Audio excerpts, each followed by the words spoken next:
This episode is presented to you by NFL Sunday Ticket, now on YouTube and YouTube TV. With NFL Sunday Ticket on YouTube and YouTube TV, you can watch your favorite teams' out-of-market Sunday games, plus watch up to 4 games at once with Multiview. Don't miss the race to the playoffs. NFL Sunday Ticket is now just $39 when bundled with YouTube TV, where you get even more football. Visit youtube.com/Spotify offer to sign up now. Lowest price on YouTube TV with base plan. Rest of 2023 season. Terms and embargoes apply. No cancellations. The holidays start here at Kroger with a variety of options to celebrate traditions old and new. You could do a classic herb-roasted turkey or spice it up and make turkey tacos. Serve up a go-to shrimp cocktail or use Simple Truth wild-caught shrimp for your first Cajun risotto. Make creamy mac and cheese or a spinach artichoke fondue from our selection of Murray's cheese. No matter how you shop, Kroger has all the freshest ingredients to embrace all your holiday traditions. Kroger, fresh for everyone. Thanks for choosing this free Anfield Index podcast. If you'd prefer to listen to this or any of our other shows without adverts, then now's the time to check out Anfield Index Pro. With AI Pro, you can supercharge your entire listening experience. You'll not only get all of our podcasts without the ads, but you'll have them far faster with our Quick Publish feature available exclusively for subscribers. AI Pro also puts you in the heart of our sound studio, with an option to listen to many of our shows live and interact with the podcasters in real time as the shows are recording. Upgrading couldn't be easier. AI Pro is available on all popular podcast platforms, and we have our own apps for Apple and Android. Just head on over to AnfieldIndexPro.com and get started today. Hello everybody and welcome to the latest Anfield Index Under Pressure podcast. My name's Dan Kennett. And the rotation continues on Under Pressure, just as in real life. He's missed a couple of games, but he's straight back in with a bang. It's our most recent signing from the Times. It's Hamzah Lunat. Evening, Hamzah. Good evening. I needed a quick sort of time on the sidelines to top up, refresh, but now I'm back. Yeah, absolutely. Although you might be disappointed with your performance on the weekend too. So, right, and we have one half of the sports science dynamic duo. Si, still not well. Get well soon, Si. He's fighting off something particularly nasty, but fingers crossed he'll be back after Christmas. But we do have the best possible stand-in. It's a professor of data science at Middlesex University. It's Dr. Phil Barter. How are we doing, boys? We good? I've been better, mate. I'm going to be honest. I'm very disappointed after yesterday. Really, really down. I get that. As we all are, right? But, you know. Yeah, but on the other hand, Christmas is coming up. So, exactly. Yeah. Hurrah. There you go. Hurrah. And your kids are at the golden age, aren't they? I dare say. They Any are. Disneyland trips this week? No, we did Importantance at the weekend. So that was Santa themed. But yes, they are, on cloud 9, 10, 11, 12, climbing from the ceilings, that kind of stuff. So good fun though. Good fun. Yeah. It's the golden age of parenthood. It's definitely when they're at that age, mate. Definitely. Exactly. I'm soaking it up. Yeah. Anyway, we are here. We're not here to talk about family Christmases, although maybe it might be better listening. We are here to talk about a draw and a loss.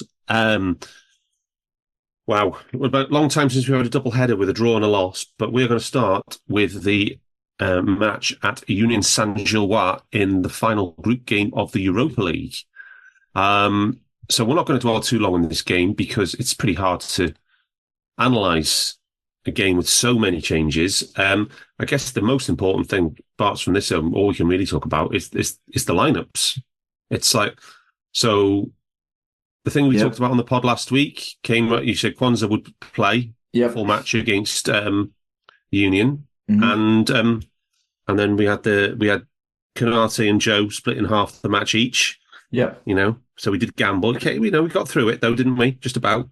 I think this is probably the best we could have hoped for, given availability of players and without getting embarrassed, if that makes sense. I think if you'd gone any weaker, there could have been I think this could have been anything. But I think he went with Kwanzaa, who is fifth, fourth choice now, a senior centre half next to him, and then we have youth in the fullbacks, both of them. I asked Roti, didn't I, about Yeah. When could we see Bradley and Chambers? And this was the game they both played. They both played. Your midfield was probably where we went stronger than maybe. Well, it was the Europa League midfield. We pretty much played the whole group stage with one noticeable switch. Yeah, which we can come on to. But yeah, Grav wasn't in this one. It was CJ, Endo, and Harvey. And then your front three was good to see Cade back out for an hour. I think it was. Yeah. Doak was on the left. Wing. Yeah, Doak was on the left, which is probably favours him more, to be honest with you. Played on the right, and then down the middle was Gabgo. So I think it's, I haven't, apart from our, not preference is wrong. I think the data actually backs up our view, but CJ playing in this game, for me, I wouldn't have done. But everything else, I think, is what you would have wanted in a dead rubber game, right? Yeah. Yeah, 4 teenagers plus Elliot plus, Kelleher, so. And I thought they had, Bradley, I thought actually had quite a few good moments, to be fair. I know defensively, all right, fair enough, but I thought on the ball, he took responsibility at times and did all right, yeah. Yeah. Hamzah, thoughts on the selection? Pleased that Jones got minutes, but also a bit displeased that Jones got minutes in the Europa League. I think we've discussed this before. He's shown his value, in particular in the second half of last season when he came in, and he's shown ability to help set rhythm in the team, fill in and help make the box more complete. And he was a major catalyst at the back end of last season. What he is as well, and Simon has explained this before, but he sort of developed as a sort of flair number 10 and really sort of reined in those instincts. Yeah.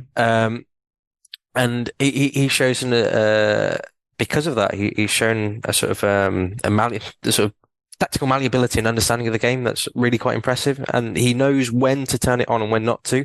Having that player that isn't playing at 100 miles an hour all the time, and understands when to cover, when to just slow the game down, when to play short passes, when to play backwards passes as well, in order to draw the opponents a bit forward and open up spaces vertically, is important and usually actually quite valuable against a low block, which I guess we'll come on to later.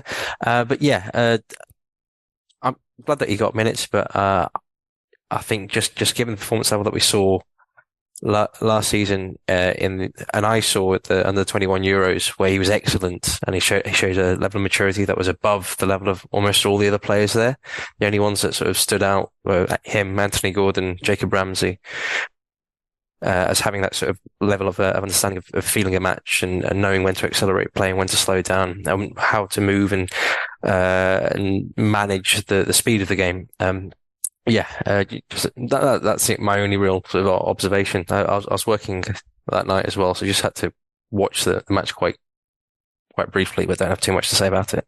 Yeah, I know we're not going to dwell on the match. It's very hard to analyse a game with so many. It's basically a team that's never played together in a dead rubber, so we're not going to spend any real time on that. Just on the match stats, we still managed, even with a team that had never played together before, we still managed 68% possession away from home. There was, we outshot though 15-4 by Union, and 6 shots on target to 3. And then the expected goals was a 2.3 for Union and just 0.3 for us. A comprehensive defeat. Probably should have been 2-0 on the scoreboard, and we got a 2-1. Thanks to, did you see the very nice goal from Jarell Kwanzaa though? Guys, it was a pretty handy finish, to be fair. It was, but we've seen that in his brief cameos that he does have good technical ability, right?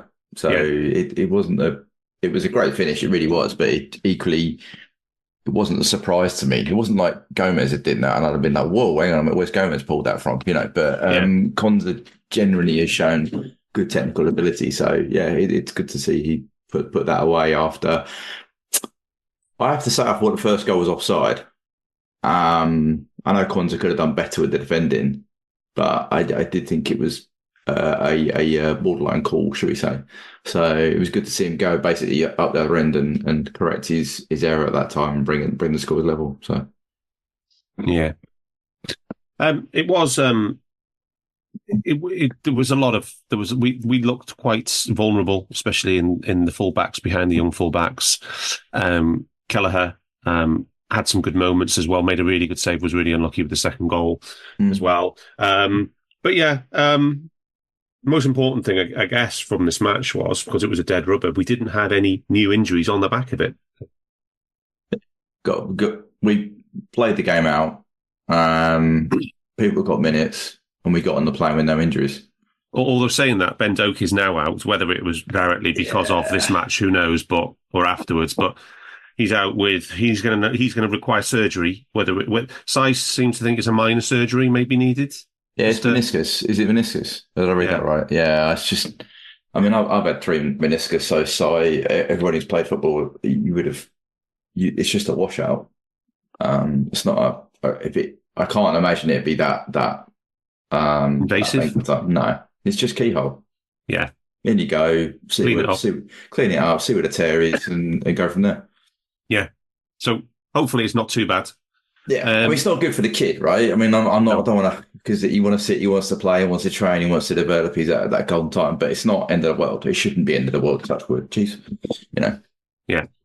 So we did ask Sai for.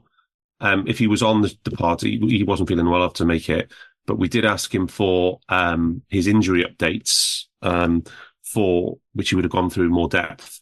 But Andy Robertson planned to be back training after Christmas, so next week, and potentially even the week after for games, New Year for Andy Robbo. Obviously, all he's got to do is, with the nature of his injury, is build up his physical fitness again. Yep. Grav is not injured, no hamstring pull. It was more of a precaution, correct, Barts? Yeah, it's just DOMS. DOMS? Delayed onset muscle soreness. So it's just a bit of, If you went to the gym tomorrow, Darth, and you did a session really hard, and you probably wake up the next day feeling like your muscles are sore, and that's what DOMS is. Yeah. And apparently that's what Grav asked to be taken off for. And he thought it was an injury, but it wasn't. And he thought it was an injury, but it was just soreness. So if it's just DOMS, he might be back sooner rather than later. Yeah. Jota potentially by the winter break, which I believe is the second week in Jan. Is that right? Yeah, is that the FA Cup? It's after the FA Cup, isn't it? So that'll be after Arsenal away. Is that right? Or we got Newcastle before the break? It's Newcastle at home, then it's the FA Cup, and then I think it's the break. Yeah. Anyway, it's Jota by the winter break, and the really optimistic one potentially is McAllister back for the Arsenal game, but we shall see. Obviously, we shall see on that. Pep Linders wasn't very forthcoming about that today, but who knows? We shall see. We'll see if he's available for the Arsenal game or whether he's waiting till Burnley after Christmas. The other thing I just wanted to talk about quickly to wrap up the Europa League is obviously that draw. So I don't know if you boys saw anything about the draw for following the Champions League. Hamzah, did you have to follow the Champions League and the Europa draws for work purposes? Oh yeah, actually, yesterday we tried to do a piece on how interesting they were, and obviously they're the least interesting fixtures I've ever seen. I think the most interesting one probably is Atletico Inter, and this comes after a really boring group stage as well, as in terms of how the teams are it felt like they were seeded. It's pretty. Maybe it's a good thing that we are changing the format next year. Must give that just for the interest levels may be changed by variety. Well, I'm not a fan of the increased fixtures. One thing that Liverpool will, I don't even know where they're going to be played this week in the calendar.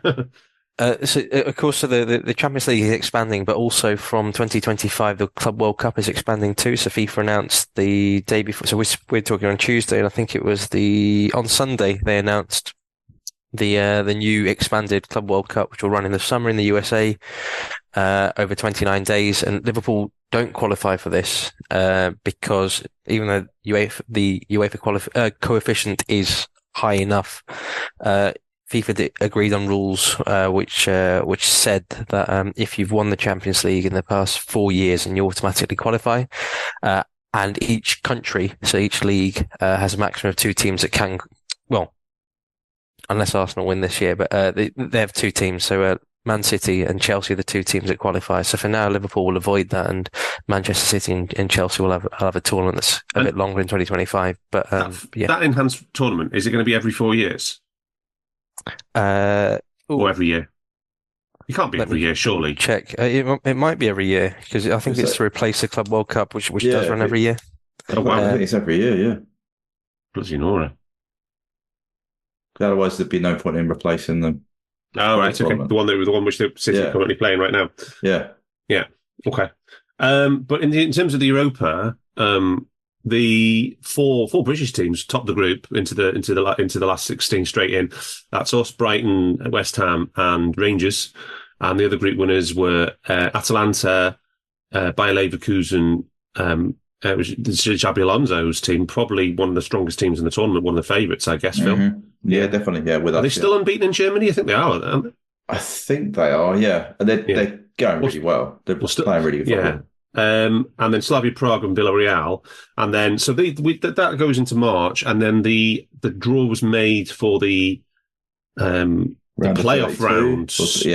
Which is like the teams who finished second in the Europa League groups, and then the teams who finished third in the Champions League groups. Some interesting ties there, especially Feyenoord against Roma. That looks a bit juicy. But yeah, you might get teams like Milan, Sporting, Benfica, and Shakhtar into the Europa League. But based on the teams that have gone through automatically, Barts, I mean, I think the standout is Bayer Leverkusen, right? Even over West Ham and Brighton. I think I'm a bit old school. I don't really like playing English sides in Europe, I have to say. No. I'm not a big fan of that. But I mean, obviously, West Ham and Brighton, there would be hard opposition, right? Because they're Premier League. But then Leverkusen would be a tough tie for me. I think we're favourites. I genuinely do. I think we're one of the best sides in the competition. We haven't played well, but we haven't needed to. Yeah, we've just got out of the group and won the group and moved on to the next round. And you see where it takes us. Leverkusen are unbeaten. They are 4 points clear. There you go. With Bayern, I've got a game in hand. Who are the side that can't play at home in Europe? Is it Marseille? Didn't they get banned? Or anyway, producer guy will put us right on that. Yeah, I swear I've heard that. So one of them would mean reduced travel, if that makes sense, because you play at a neutral venue. Okay. I thought it was Bucharest. I don't know. Anyway, Guy can correct us, I'm sure. Yeah. But yeah, so there's something to look forward there in the new year. And the most important thing, as well, obviously, we always said, is that we avoided that playoff round by being the group winners.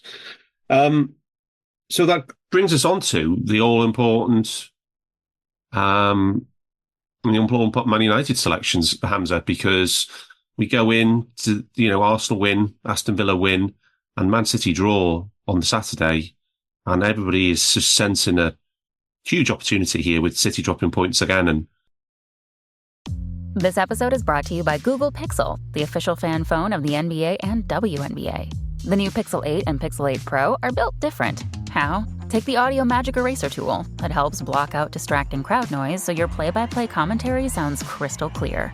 The only phone engineered by Google brings out the audio you care about so your videos sound as crisp as they look. Learn more at googlestore.com/pixelnba. Audio Magic Eraser requires Google Photos app. May not work on all audio elements. Are you that person who has everything? The coolest merch and those must-have fan threads? Well, over at our Anfield Index shop, we've gone that extra mile when it comes to pimping up your Liverpool collection. From our popular range of bespoke design t-shirts, sweaters, hoodies and hats, to our signature edition mugs, prints and coasters, all provided with fast worldwide shipping. We have something for every red. We also stock official LFC merchandise and are licensed with the Premier League and UEFA to sell official iron-on shirt badges and sleeve patches. As a listener to this podcast, you can get 10% off everything with coupon code AIPRO10. Just head over to AnfieldIndex.shop or find us on Etsy by searching for Anfield Index. Yeah, absolutely. And on that side, Konate and Van Dijk, back end, obviously from the rotated team. Trent and fullback, Tsimikas full strength, well, as far as possible because Robertson's out, from the back five. Szoboszlai, Endo, Grav. So because McAllister's out, you're sort of expecting Endo to play as a deep holding midfielder, and Grav comes in again, sort of teed up because he didn't play in midweek. Yeah. And then front three of Diaz, Nunez, Salah, which there's a few things going on there. I think we've discussed, you guys have discussed over the past few weeks and months about how, ever since Diaz came in, Diaz likes to come in field. And I think that even though he does like to come in field, in this match it felt like that may have been sort of exaggerated, or maybe even been a tactical instruction to really sort of overload the midfield for him to really move in field a lot. And another thing, I remember I was watching Enzo Maresca, the Leicester coach, did a video talking about inverted fullbacks and playing against defensive teams. And one of the things, I watched it earlier today, and it's on YouTube, so anyone who's listening can watch it as well.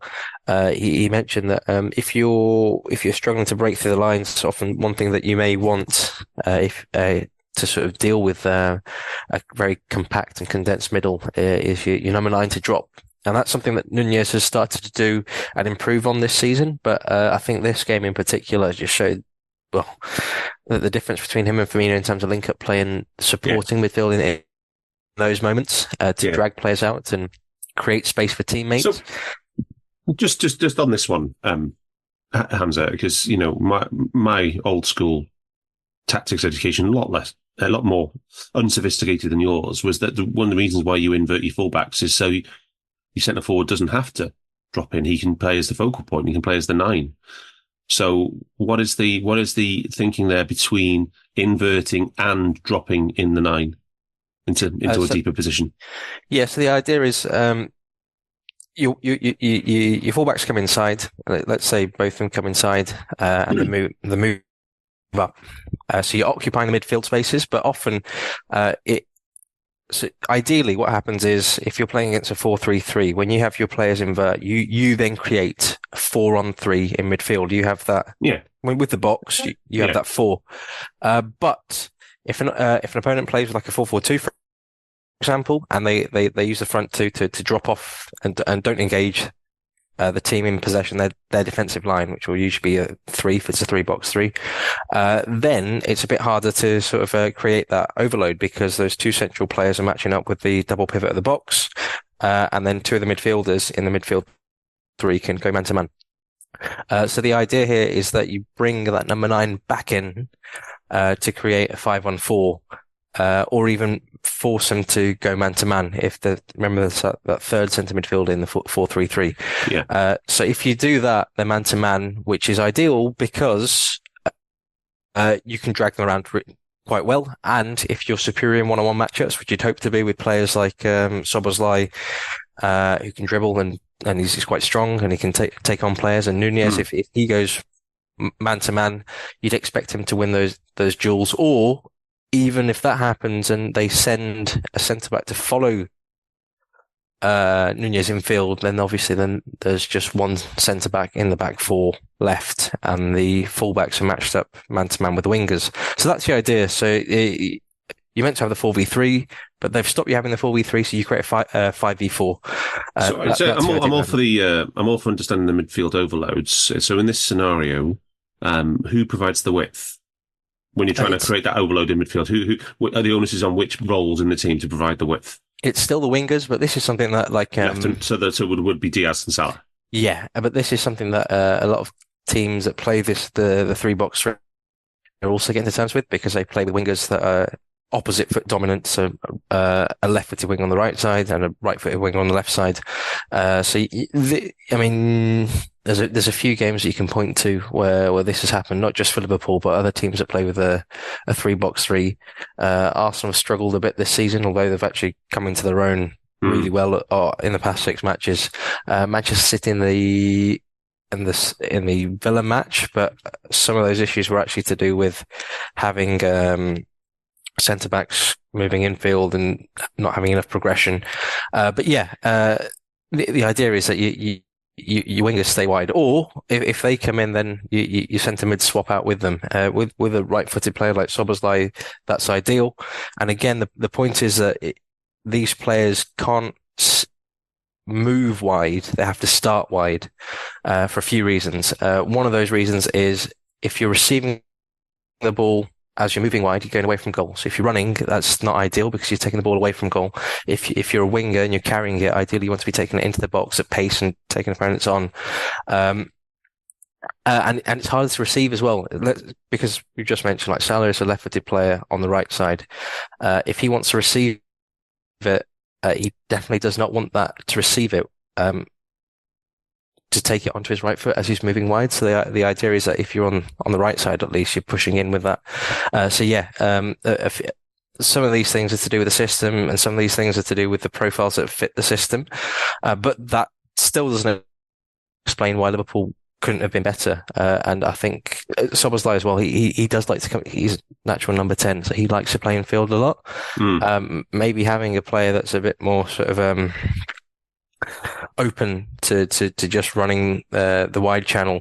Henderson used to do it a bit. He wouldn't overlap too much, but just having that option a bit does make the opposition left back think about going a bit wide and increasing that space between him and the left centre back. So there's a few things going on, but yeah, what the main problem here was, and I think we'll get into it, was execution more than anything. Yeah. Barts, you're also a tactics freak as well. So what did you make of what Hamzah said, and what do you want to build on that? No, I obviously going to agree with Hamzah, but I think it's interesting how we're sort of evolving what we're trying to do. I'm not sure it's helping us, to be fair. I think Hamzah's last point there I think a lot of problems in this game was execution. I think the number of times we overhit balls into the final third, penalty box. Normally we're very good at rolling in and a player will make a run on and to cross first time, but we're just overhitting that a lot. But what I did notice in this game, and it shows up on the average position, is Trent is a lot wider in this game. He's showing up as average position on the ball wide, which is something we haven't seen for a long while. I just thought I get the overloaded midfield, I really do, and that works well. But I just think I'm not sure. Same as last week, actually. I'm not sure we're picking the right moment to do that, because if you're going to play like United came in and sat in, yeah, that's pretty well established. We know one of the fundamental ways you do that is switching the ball and making the pitch big, and we just seem to not be doing that at the right time. And I also. Diaz and Grav again are showing up on average position in the same place. And that's happened for 2 games in a row now. So although we're not, the spacing, we seem to have the right players maybe. So we've got this overload going on, but the spacing in those players to get the system to work isn't right. Now some of that is syncing up, and they're saying they're building on Grav, they've integrated him. Whether you should be doing that against United or not is something to discuss. But I just... A lot of the issues I think we're having is the timing is not quite right. We're not synced in. So a lot of our quick player will fizz a ball in from deep into front man. It'll pop off to another player. Then one touch pass, and then rolled in behind for a chance. That kind of move is breaking down at the high point. It's not in our defensive zone. It's breaking down in the final third because the sync isn't quite there. Or the third man run hasn't happened in the right time. So it looks like a rubbish ball. So it goes into nothing. It's just, and these will come. But when you're like your context piece of City drop points, you're top of the league, you're playing Arsenal next. Yeah. For me, this is why I would have played CJ, because you know what you're going to get. He knows the system better than anyone else. And you would have got a performance out of him. Well, it's not a variable. Yeah, 2 seasons ago, we spent a long time in that season talking about roles. We talked about the role. You need the blend of roles in the midfield 3. You need a blend of roles in the front 3. Yeah. And Jones has got. He's extremely good at recycling. He's the best. He's even better than McAllister. He's got 92.2% pass completion in the Premier League this year. Yeah. So he is fifth amongst all centre midfielders, believe it or not, in the Premier League this season for pass completion. So only the two lads at Brighton, Baleba and Billy Gilmore, plus Rodri and Kovacic at City. Yeah. So basically the deepest midfielders in for those two teams, and Jorginho at Arsenal, who's got lowish minutes. Only those players have got a better ball retention than Jones. And Jones plays more advanced than those lot as well. Exactly. He's whereas for me, go on. And if you haven't got McAllister and you've got Endo, who pass ball retention is not one of his greatest things. He's not bad, but he's not exactly good either. No. So you're not replacing that. You're losing that in a team. And the other thing I think about in the Moles is that can Grav and Dom want to do the same things. I was going to say, one's the understudy for the other, right? Or in my mind, the Grav is, to me, the understudy for Dom's role. Yeah. And Curtis is the understudy to Mac or Thiago if you ever want to play him. But I'm just saying that's where you get a nice complement in midfield. But at the moment, you rightly saying we're playing two dribblers. Yeah. And then in attack, you always need that balance between a scorer, a creator, and a link player. Yeah. And we don't have that either. No. In theory, you've got the scorer there with the output, everything except the goals, which is Nunes. But which role do you think when Diaz plays with Nunes, it puts so much pressure on Salah to be to the link and the creation, doesn't it? Yeah. Yeah. Mo's become the creative hub, isn't he? That's kind of what he's done. His run of assists was quite phenomenal for this season, still is. So you need the link.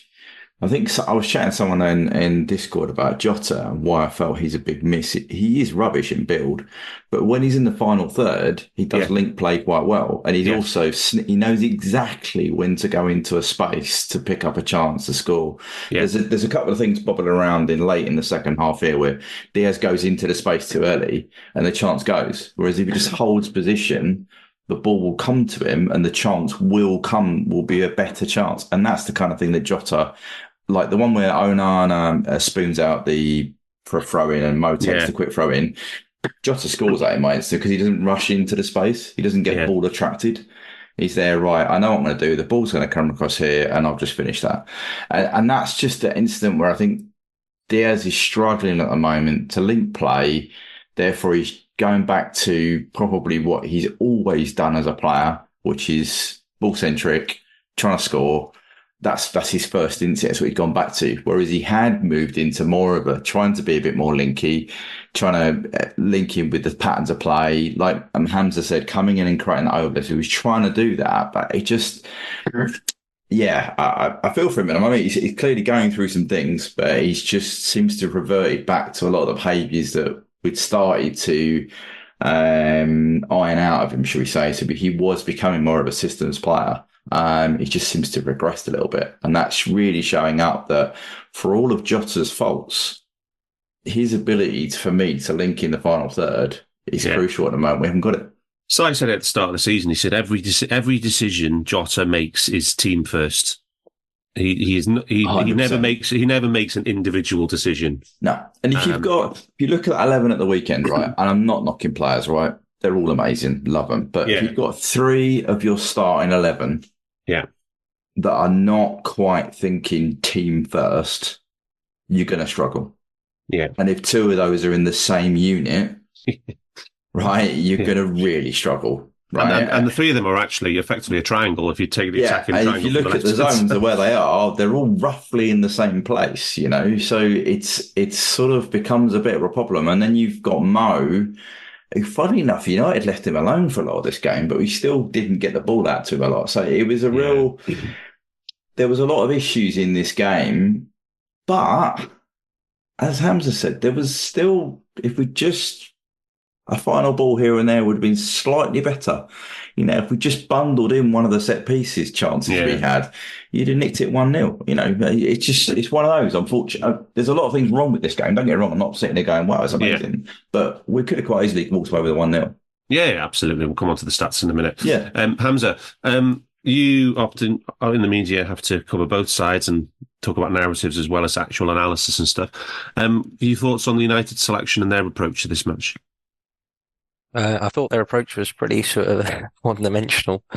There were a few interesting selections. I thought Kobe Mainu was one, and he's played in a few matches this season. I think he impressed in pre-season as well, and he seems like a good young player. I'm always careful with young players not to sort of like oversell them, but he shows an ability to receive and play under pressure.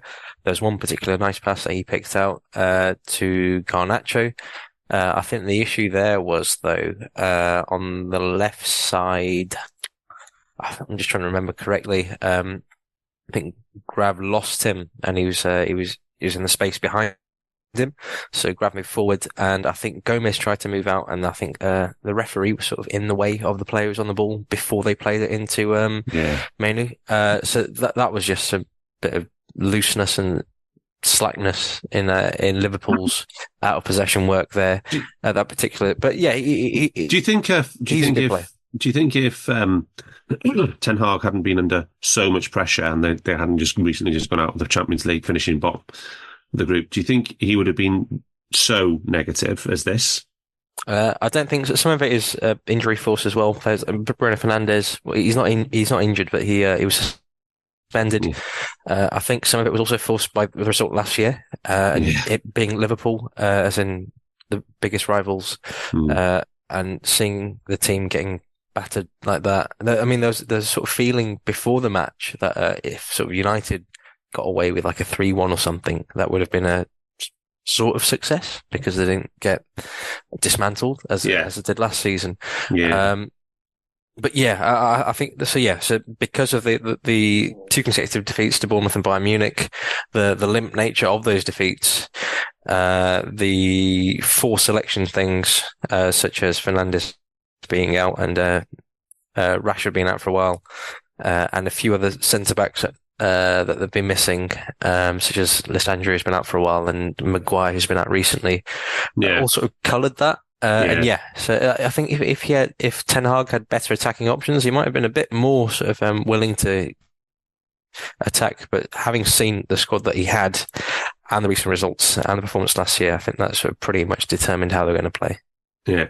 You're being extremely nice to them, considering how much money they have and how much they've spent on this team. You're being extremely nice. I mean, I don't know how much Oiling costs, but he hasn't demonstrated that price tag. Well, I looked at his shots per 90. Yeah. I mean, there was a lot of acclaim for Antony's performance as a defensive winger, which is, I mean, if you like defensive wingers, that's fine. But I didn't realise they came at 85 million.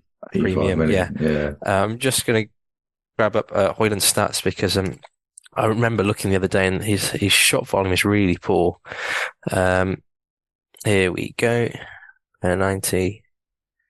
So yeah, he hasn't scored yet in the league. Nope. But he's taking 1.84 shots per 90, and ideally a striker's taking double that. Needs to double that, yeah. So of course he's still only 20. I'm sure it'll improve, and he showed a good bit of movement. And missed the best chance of the game. He did miss the best chance of the game. Yeah. One thing I will just touch on is so he missed that big chance, and the key thing for top team if they want to win anything is how do your players deal with stress and how do they play under stress? I think this match Liverpool demonstrated that they've got some work to do on that front. When they were stressed in that, I think they caused the first 15 minutes of stress themselves. They pressed super hard and clearly wanted to score and make an impression. Because of that eagerness to play forward and direct and really break into United, I think they showed this sort of lack of appreciation. Not quite the understanding that they needed for this particular match. And when they were chasing it late on, there were some really bad decisions, and that doesn't speak well for how they perform under stress. But as in, like, I remember the last time I ever really felt that Liverpool had sort of done something bad in that regard was when Liverpool lost to Leeds at home, and that's the only time I've seen the past few seasons where Liverpool in the final sort of 5 minutes went long and started launching it. Otherwise, usually they show good sort of appreciation of to keep playing the right way, and I think maybe that will just be something that they learn from this. Yeah, for sure. I mean, I think one of the things that I thought in terms of our stress was our decisions on when to shoot and when not to shoot. I think it's always a big indicator for me. Just to finish off on the United stuff, everybody has access to passing networks now because of the wonderful Mark Statsbot on Twitter. But his passing network for Man United had every single player in the United half on the average position for the first 73 minutes. Quite staggering, really. Yeah. And the main takeaways for us is Bart's no linkages from Núñez to anyone. Yep. And Grav and Diaz basically playing as an interior to 8/10, not a winger. Yeah, it's. I mean, even if you took out Mo's playing as the winger, but yeah, Mo definitely isn't. Grav, yeah, we have the left width is provided by Costas, who's really low on the EBB or XT, so it shows you how utilised he was. If you want to have one of your strikers coming inside creatively, one staying wide, it's the other way around. You want Salah more interior, and you want Diaz wide. Definitely, 100%. It's actually worse when you cut it to just be attacking half. The lack of linkage in the front three goes down. It's just Núñez just becomes this island, and Diaz is only linked once from the right hand side. It's a real. So when we got the ball into, I think that's what we were kind of adhering to. When we got into the final third, we did some quite good stuff to get in the final third, but our play in the final third and the little passes just was like, there's so many white lines as well, which for those on my past match shows low pass completion. Yeah, it's really poor when you get the final third. For them, as you said, it's I've never seen a United side that deep. No. Just a bit on Hamza's point about stress, I thought it was really interesting because I've noted down in my notes that Núñez seemed to be very affected by the game. He was he got booked for a charge. Was having to go to the referee very early on. It was a blatant yellow though, wasn't it? It was, but I'm just saying to you that he seemed to have quelled that side of his game, and yet in this game, which is a really big game, it just sort of sparked. He was just doing things that he hadn't done for a few games. And I was sort of like, okay. Well, he had more offsides than shots, unfortunately. Which is never a good ratio to have for a forward, right? So not for a centre forward, no. Not for a centre forward. No, it was not great. He is so desperate for a goal at this point. He just basically needs a goal off somebody's backside. He needs a shot go in off somebody's backside because he is regressing visibly, I think, in the last month. I think he just needs to go back to, if he can, this is easier said than done, but just remember the good stuff he was doing at the start of the season. Just remember the stuff that he was doing really well, interacting, and cut out, since Bournemouth, the Thunder, the long distance strike. He seems to have gone back to that, cut inside, I'm going to hit this bend, this shot. Stop doing that. Just do the stuff that you really come on well. His pressing was still all right in this game, to be fair. Yeah. He's working well. But I know what you mean. He just needs to just go back to do the basics. Yeah. Do the basics. It will come. So, yeah, exactly. Okay, so in terms of the match summary, we actually had 68% of the ball, which is quite crazy against Man United. It was on the XG, it was dominant, but it's superficial. It was 2.38 for us, 0.75 for them. On the expected threat, the Mark Stats model has got it as 2.7 for us and 0.8 for Man United. So we slightly more XT than we managed generating shots, but with 34 shots to 6, but just the one big chance each, which is massive. And we had 15 shots outside the box. So 15 shots outside the box, no goals. And Hamzah, last time you were on, we talked a lot about outside the box shooting, didn't we? Apple Gift Card is a practical gift that unlocks a world of entertainment and fun. You can send it via email or give a physical card to your loved ones. Your friends and family can spend it on their favorite Apple services, including Apple subscriptions. Apple Gift Card can be used to buy all things Apple. Products, accessories, apps, games, movies, TV shows, iCloud Plus, and more. Visit apple.com for details and to send Apple Gift Cards to your friends and family this holiday season. Hello, I'm here to annoy you. I'm here to annoy you into listening to more of me and more of others on EPL Index. We don't just have the Anfield Index stuff. We've got EPL Index as well, which covers the entirety of the Premier League. And we have 3 podcasts and a whole bunch of really good writing on EPLindex.com. The podcasts are my own two-footed podcast, which is every day at 4 p.m., Monday through Friday, covering the whole league. We have A Tad Predictable, hosted by Tadiwa. You know Tadiwa, he does Anfield Index.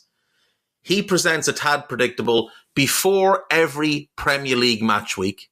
And then Kevin DeVries and his crew on the EPL Roundtable, they're every week after the Premier League match week. So make sure you listen to everything we're doing on EPL Index and follow us there on Twitter at EPL Index. Thank you. Bye-bye. Yeah, I think that works at 44%. I think I think you've seen the 11th minute. There's an opportunity as Liverpool breaking transition.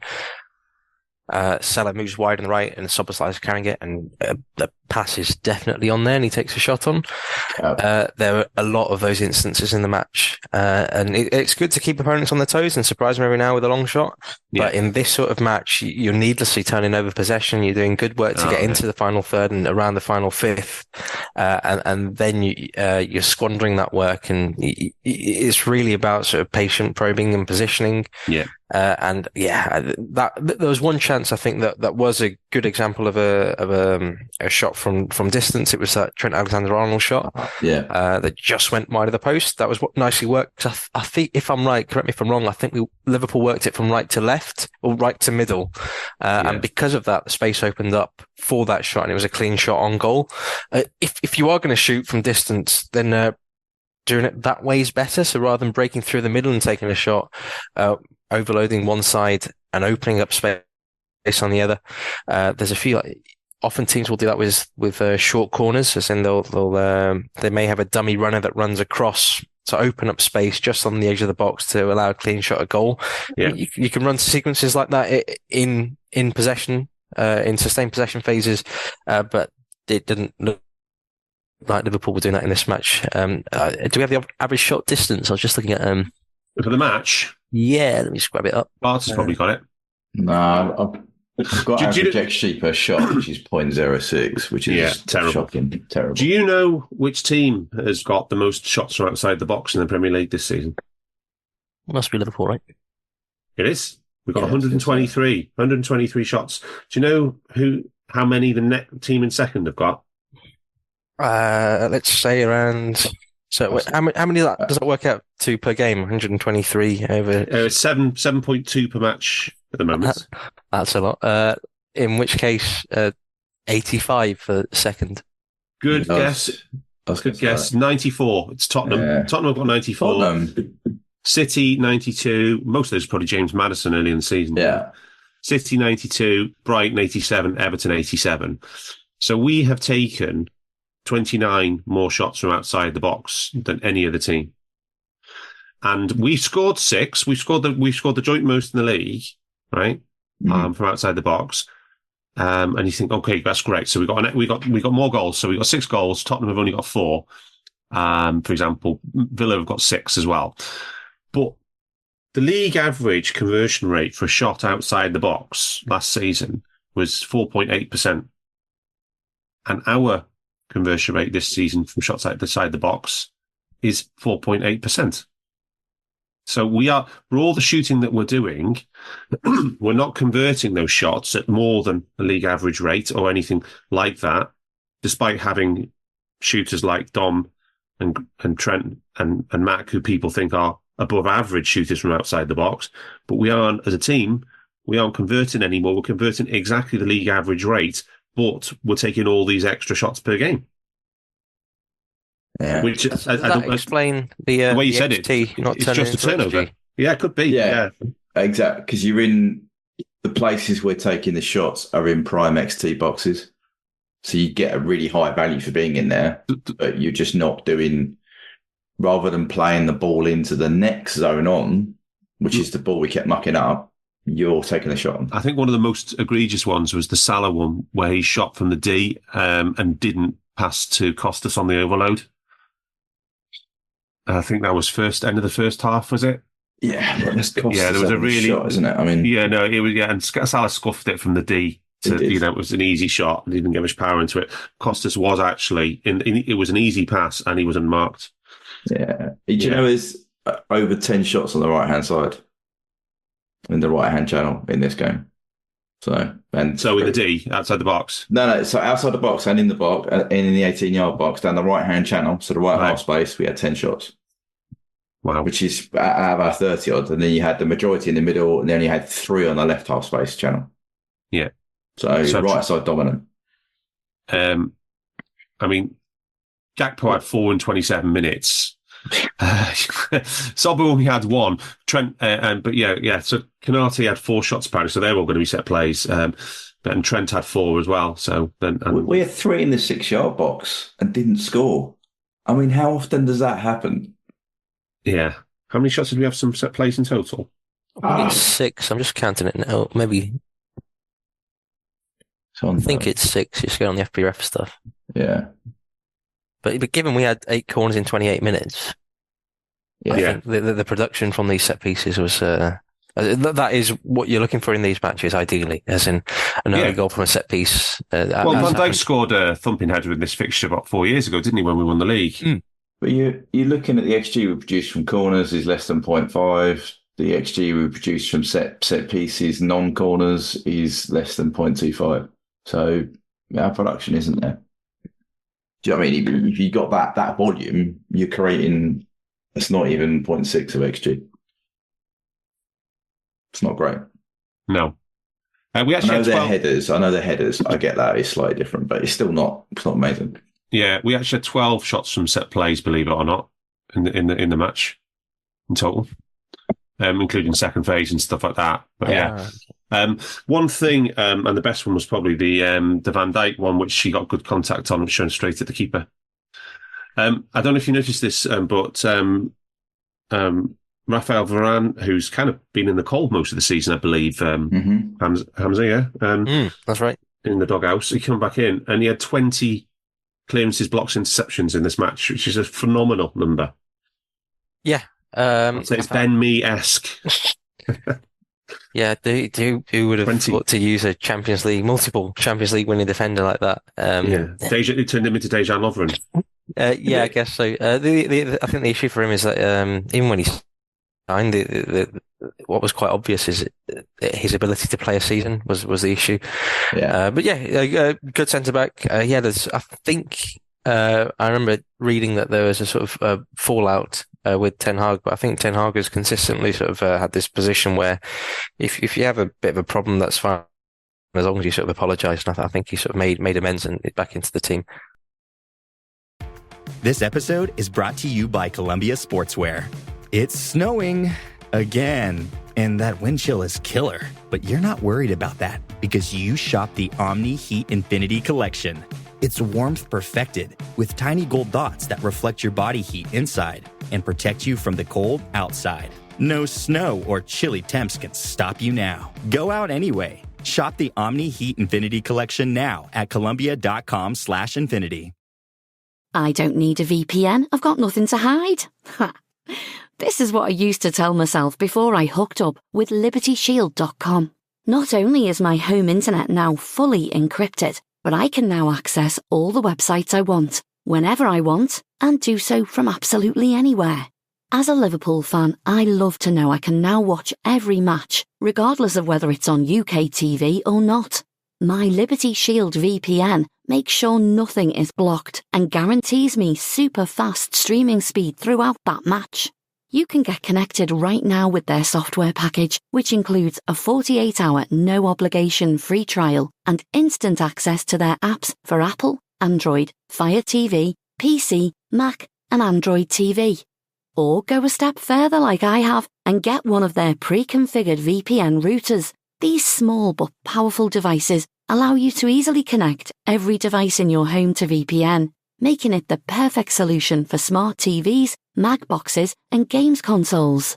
Visit libertyshield.com today and use coupon code AIVPN25 to get 25% off at checkout. Yeah. So that's the match summary. So we talked about the patterns of play. Actually, I don't think I asked you, Hamzah, on your thoughts on the Diaz role and the way it's been played. Given all you said, and you said that about the execution of the game plan being okay in theory, but the execution was lacking. What do you think? There's anything we could have done in game sooner to tweak the execution and improve it? Could we have reacted faster than we did?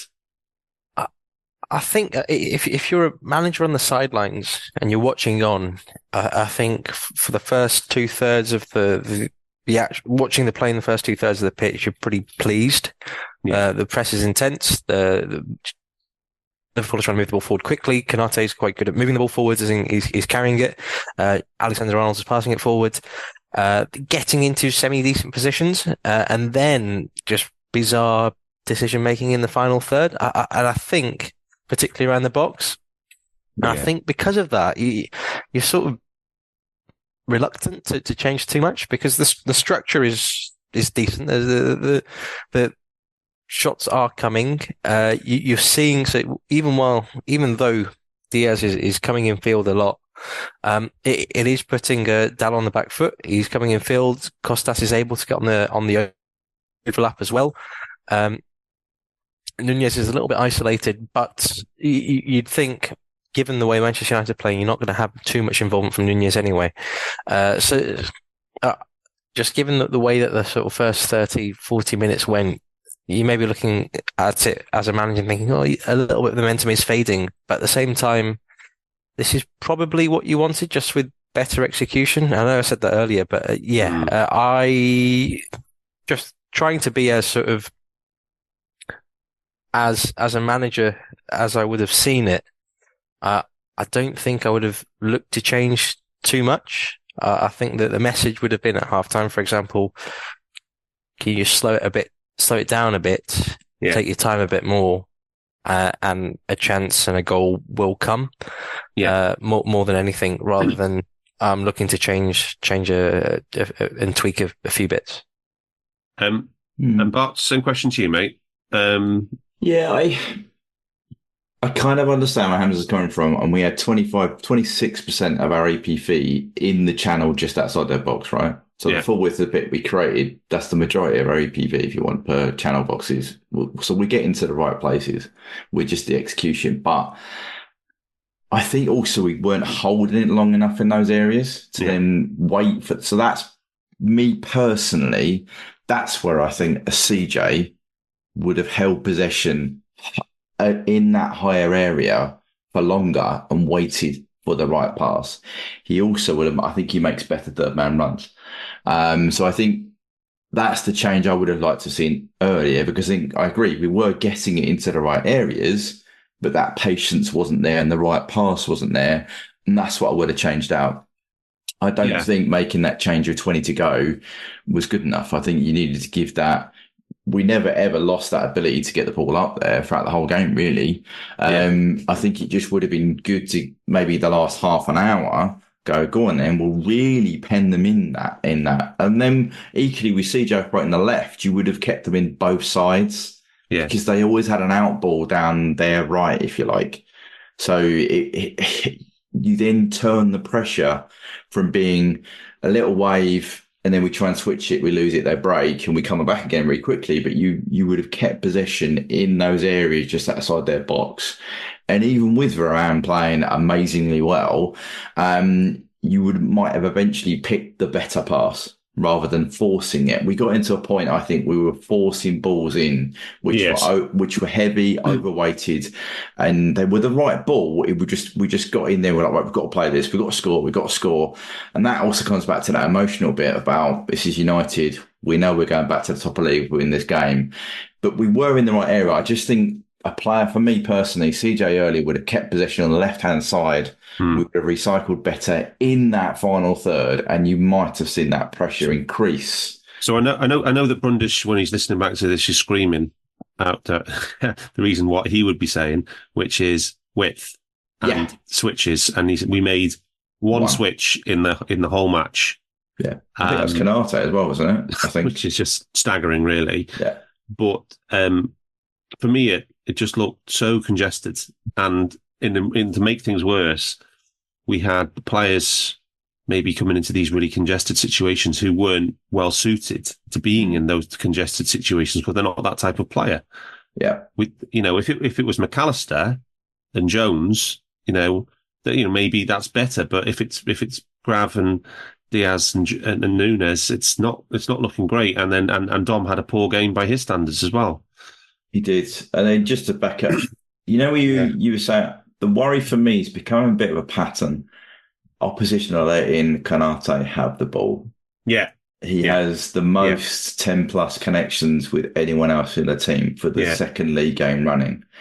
And that's just becoming a bit of a, he's got to do, basically, if he's got that much of the ball, he does all right, but he's got to do more with it. Yeah. And the other annoying thing I found that in this game, I don't know whether the other was, but Van Dijk wasn't doing the switch. No. He'd just lay it into Canate. Yeah. And then Canate would switch it the other wing. And I was a bit like, well, why are you doing that? Mo's free. Just switch it to Mo. So let's talk about the width on the left-hand side, because Tsimikas was the one who was providing it. But who were his linkages with, other than Endo? You've got Endo is your strongest than Van Dijk. He's got one line to Diaz. That's it. So that's 5 passes to Diaz. Right. Nothing with Grav and Birch, nothing with Nunes. No, nothing with Grav and Birch, nothing with Nunes. Because I'm sure you said in previous weeks that he had pretty good links with CJ when he's on. Yeah. Yeah. Well, yeah, he hasn't got any links with the forwards ahead of him at all. No. So, unless Endo found him, it would have to go back out to Van Dijk to then find him. Yeah. And then he would find the pass would be from him into the player in the left half space, which was Diaz predominantly. But he hasn't got any links with Grav. And who, before he got injured, whose links were Grav and Birch is with? So Grav is linking with Mo and Endo. Okay. He's taking it off the 6, which is okay. He's an 8, that's one of his main boosts. But he's then missing out Nunes and picking it off Mo. And no links between him and Diaz. No links. Or him and Nunes. Or him and Diaz. So you sort of, or none over 5s, non-sequential basically. They're not important. They're not a heavy one. The other worrying, no EPV either. No. For Grav, he's in a pale pink, which is really low EPV. It's going to be a hard red for us. The other worrying thing, going back to that Canate thing, he's got a white line straight into our 6, which shows you one of the key balls for him to progress play. When he can't do a switch, he's into the 6, and the 6 can play it into the 8. That's his lowest passing completion. So that's a bit of a concern if that's an occurring thing going on. Endo's well connected, I have to say. He's got a good passing completion amongst all of his. I think he's in the high 80s this game for passing completion. So Hamzah, ticking over. Hamzah, just bring you on that one. I did want to mention Endo quickly. I mean, he seems to be a bit of a whipping boy amongst the fan base generally. This is his 9th start in the last 13 Liverpool matches. How do you think do you see signs of him becoming a serviceable player for us or not? I think if you ask anyone what's the sort of position that needs to be improved before the Matip injury, the first choice is a number 6. Yeah, I think that still remains true. I think he's a serviceable deputy, but his quality on the ball isn't quite there in terms of progression. Of course, when you've got a midfield sort of group that has Alexander-Arnold, McAllister, Thiago, or Szoboszlai, then it's not too important. But in matches against a deep block like this one, you want a bit more sort of thought to play in the start of the second half. Remember, Liverpool started quite well. Szoboszlai actually went wide right in the first sequence after the kick-off, and then tried to cross in. Paul got work back, and then just not the best decision to just cross from a deep area. But again, that was true. Most of the players, just the wrong sort of decision made. But yeah, Endo made the decision to cross from sort of just on the edge of the midfield final third. That sort of on-ball quality isn't quite there with him. In terms of tackling volume and coverage, that's fine. But we also discussed the body positioning thing. There were times when he sort of tried to progress the ball as well. He doesn't quite have that Thiago sense for forcing a dangerous pass and losing possession to regain it, as in to counter press it. And I guess the main one, of course, is Trent, because we're doing all of this, and we've changed our transfer strategy and everything because of Trent. Now, I think is it fair to say that he was probably our best player in this match? 100% from me. He's 60 passes. His passing completion was good. Progressive passes 16. XT was 0.4, highest in the team. I don't think you could ask him to do any more. Yeah, he almost scored the winner. He almost scored the winner. I mean, that curling pass that Hamzah described it was a fraction away from being 1-0. He defended well as well, to be fair to him, got back. There was a break late on where he did really well, wasn't there? I'm just saying, I don't think you could ask him to do any more in this game. It's not his fault other people don't score. Yeah. He put the ball on Van Dijk's head in the 6-yard box. I mean, to be frank about it, I mean, what do you want? Yeah. Did he do the one where led to the Canate swivel shot, like a bit like the Kwanzaa goal, and he just went straight at Onana? That was the only moment I sort of got out of my seat nearly in the second half, because I thought that was from Trent as well. Yeah. But his XT was strong in this game, right? Yeah, 0.4. Yeah, I mean, really good. Really good. EPV's high as well. Shockingly, not shockingly, but it just. He is. I think he's probably got the system working well for him, right? Yeah. It's just, unfortunately, the front players are doing some not great things, and we're making. I think he could be better. I think he could be better. It's just if the balance of the roles was better in the front six. I think the other thing with Endo, just to go back to that, I thought he played really high in this game. The number of times he was ahead, like well ahead of Trent. Yeah. And I questioned why he was there, because he's going to expose his limitations on the ball higher up the pitch he goes. Yeah. Whereas if he's just in between the two centre halves, he can do that all day. That's fine. He can do that, and let Trent go and do that higher thing. But there was a few instances like the cross that Hamzah said. I'm like, well, my first question is, why are you in that position? Why are you not holding the fort, which is predominantly what he's good at? Go and let someone else go and put the ball in, like Trent or Dom. I thought he took up some strange positions in this game, and I'm not entirely sure. Yeah, I couldn't understand why he was doing that in this game. I thought just hold the back four close. I think the flip side is, though, that if for example Canate doesn't progress the ball particularly well, and let's say Endo is playing deep, then you'll have Alexander-Arnold further forward and in midfield, but with only Van Dijk that can really access him. So I think the flip side is that it's probably better to have Alexander-Arnold in a deep position where he can pick out passes into Szoboszlai, and even just use Endo to occupy an opposition centre midfielder. And just use that sort of standing as a dummy essentially, but to just draw attention elsewhere, so you can actually have someone who can access the other players. What was his XA? Was it what, Trent? 0.4? Yeah, 0.4, yeah. That's 3 matches in a row where he's going at 0.4. I think his best season ever, I think. He went at 0.4 for the season, right? Yeah, just under for expected assists. Yeah, just under probably. Yeah, slightly. That's really high for that. That is expected assists. But you've got 4 players who were in the top 10 in the Premier League. Alisson played well in this game. Trent played well in this game. Van Dijk played well. The only one who was a bit below par was Salah.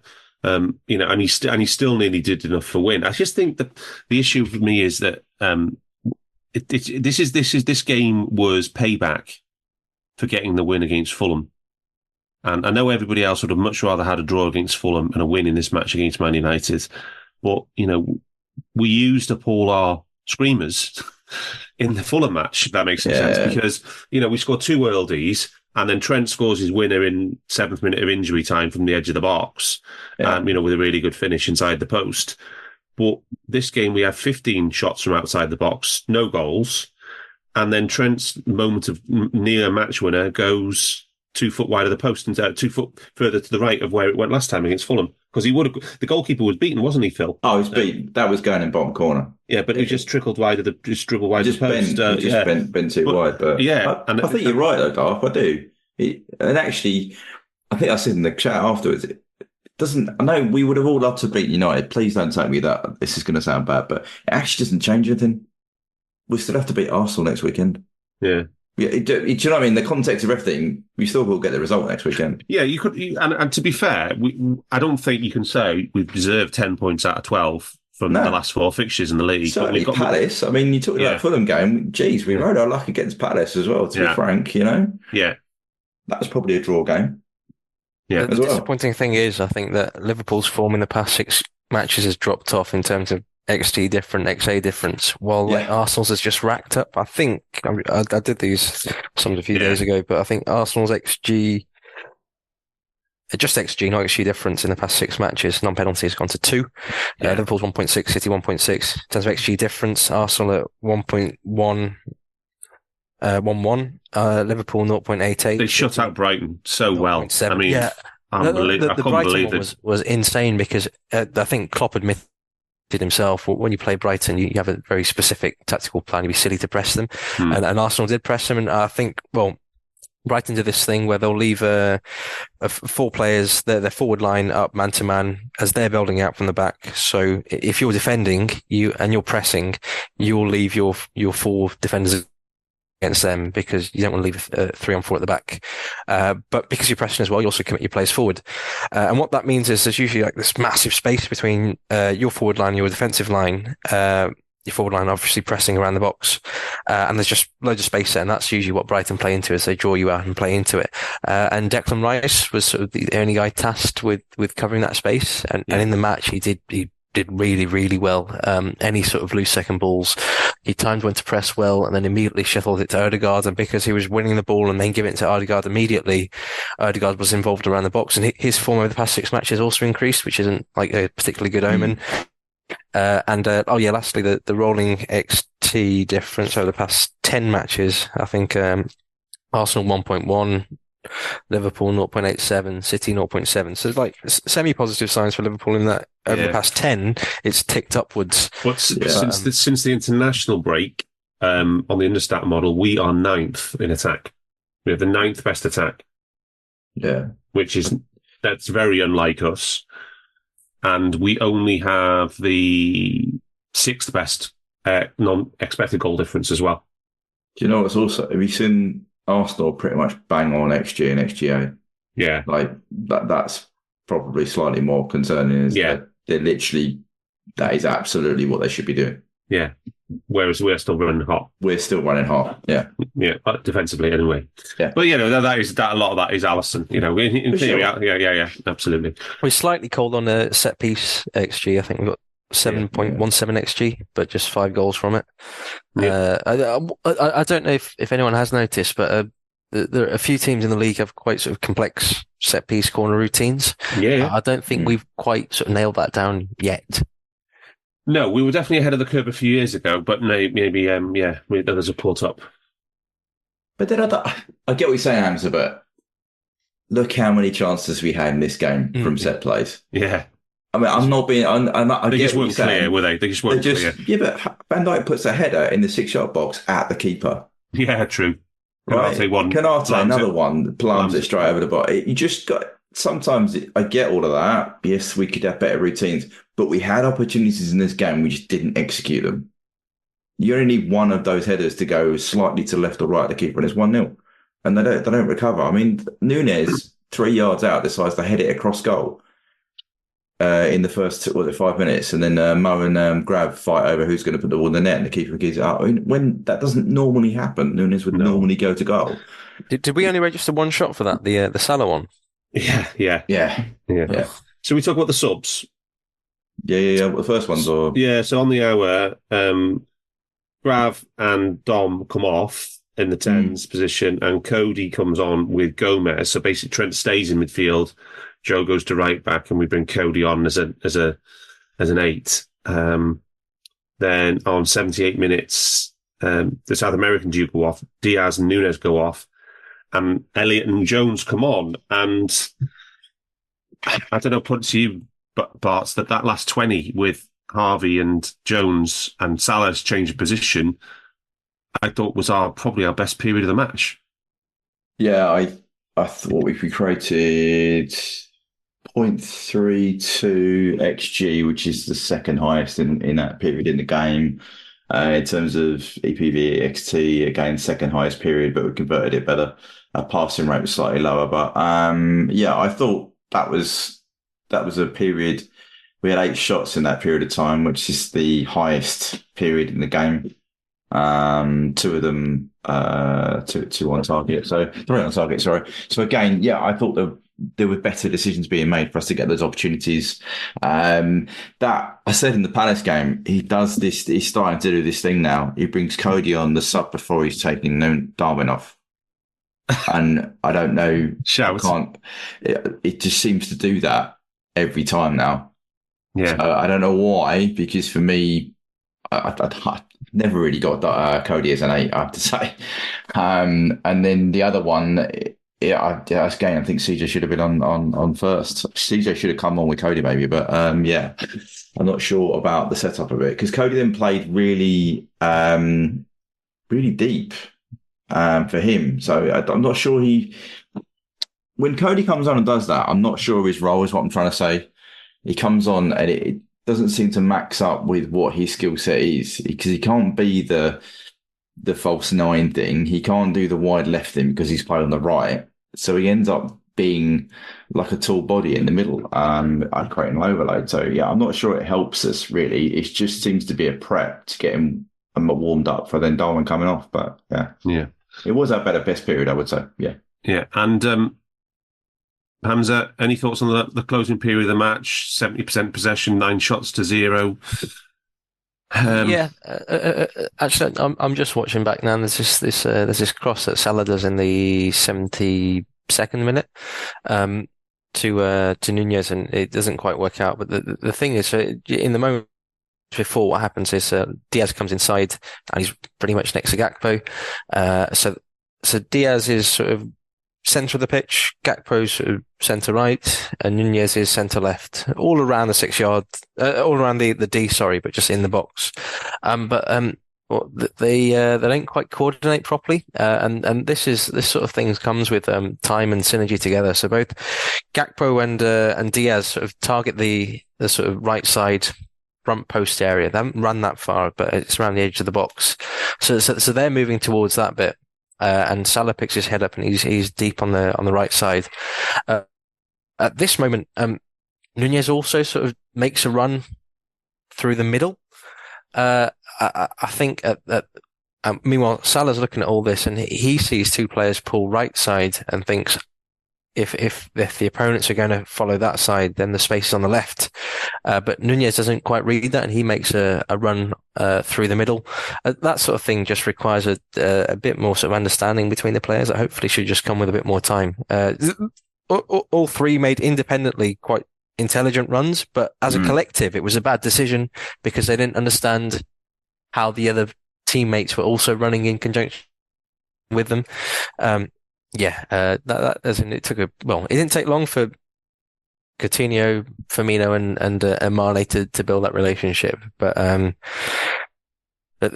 he plays different. That needs to be worked on. But insofar as what Bart said now, I agree. This was the best period of the game, and just sort of lost the way in extra time as well. Again, just trying to force it.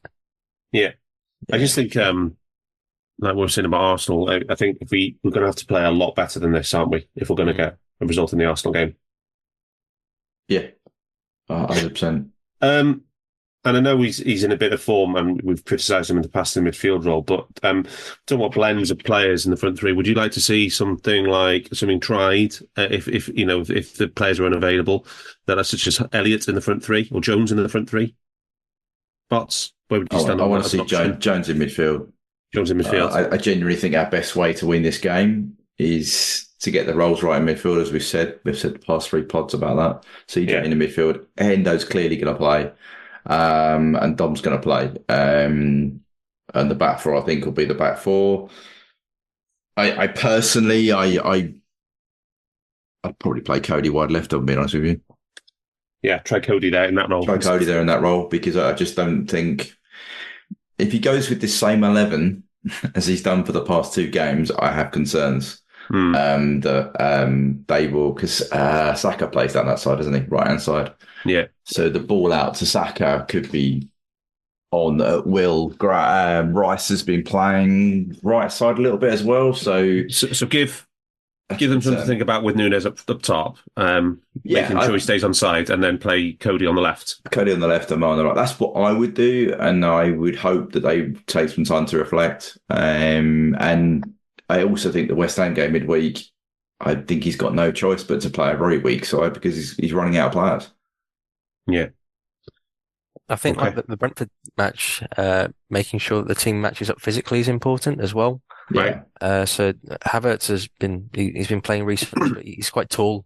And Rice, of course, another addition. And sometimes I play Tomiyasu as well. Arsenal, that is. So on set pieces and physically, I think last season they were worse for aerial duel win rate. I'm just going to check what they are this season. But they've improved quite a bit. And that physicality, they use it quite well. Just getting headers around the box and stuff. I think in their match against Brentford, Saka played across to the back post where Havertz was, and he got a header in there. But just that physical profile combined with the point that you made about sort of Elliott. I don't think Elliott would necessarily is suitable for the front 3, and in a match against quite tall players, I don't think you want that matchup with Elliott against someone like Rice or Havertz, because they'll try and target him on set pieces.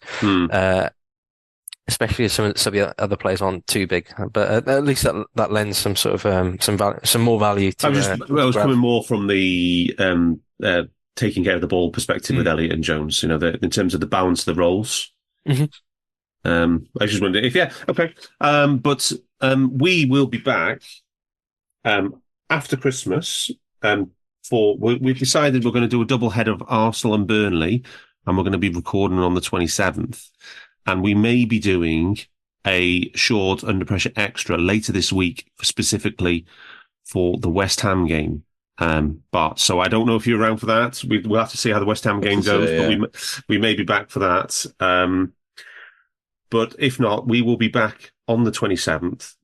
And we do want to wish Si all the best, getting fully fit and ready for Christmas with the family. And we want to I want to say Merry Christmas to Barts, Merry Christmas to Hamzah, and Merry Christmas to everybody listening. Have a wonderful, peaceful Christmas with you and your loved ones. Until then, up the fucking Reds. We hope you enjoyed listening to this Anfield Index show. Please be sure to subscribe to our channel so future podcasts find their way to your device automatically. There's nothing quite like fan engagement, and we'd love to know what you think of anything discussed on this show. The best way to get in touch is over on our free Discord community, where both podcasters and listeners debate the hottest LFC topics 24/7. Sign up free now at AnfieldIndex.com/Discord. You won't regret it. You can also follow us on Twitter at Anfield Index, and find us on Facebook by searching for Anfield Index. Oh, and before you go, we'd love it if you could leave us a 5-star review on your favourite podcast app. It only takes a couple of seconds, and it means the world to the people who create these free shows. Sports Social Podcast Network.